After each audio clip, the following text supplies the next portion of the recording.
Let's get a quick take on the 2019 election, Denver election, with ballots going out April 15th. Voters will decide the mayoral race, city council seats, the right to rest issue, and even magic mushrooms. Patty, an enormous ballot is coming to your mailbox soon. What do you think of the race and I guess the vibe of the election race so far?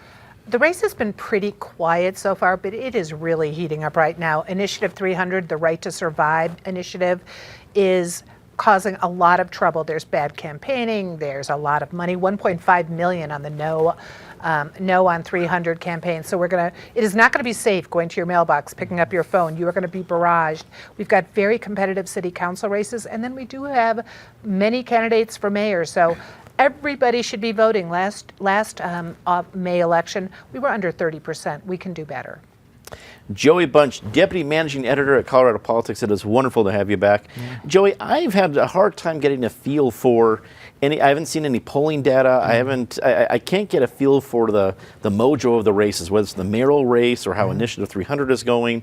Do you have any sense, or have you heard from anybody else that gives you a sense of how it's going? Yeah, well, we talk on this panel a lot about the clown car. Well, this is a clown bus because we've got so many candidates in the mayor's race and the city council races that I think voters are just going to have fatigue by the time that they can, figure out all these candidates and figure out all these issues. But I think ultimately Michael Hancock survives, and I predict that he might even do it without a runoff. Because you divide it's just simple math. You divide up the anti-Hancock vote so many different ways. And let me tell you, Penfield Tate, Jamie Gillis, Lisa Calderon, those are excellent candidates. But I just don't think the math works in favor of the challengers this year. Eric Sonderman, political analyst, fresh from an international trip where you saw. I love to hear, later we can talk about that you ran into CIO fans across the world, literally across the world.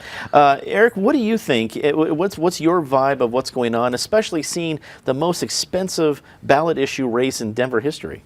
I keep trying to ask myself, Dominic, what's different about this mayoral election, we'll get to the ballot issue, than in the past? Because it just hasn't engaged quite like we're used to them engaging. I come up with two reasons. One is, in past years, I could go back to Webb races, Pena races, early Hickenlooper races, we had two robust newspapers in this town.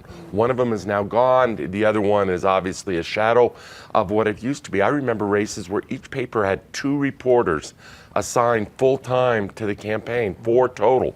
That just doesn't exist now. Yeah, you have Colorado Politics and Denver Right and a whole bunch of other new voices, but it's not the same kind of critical mass. Secondly, Donald Trump, what does he have to do with the mayoral race?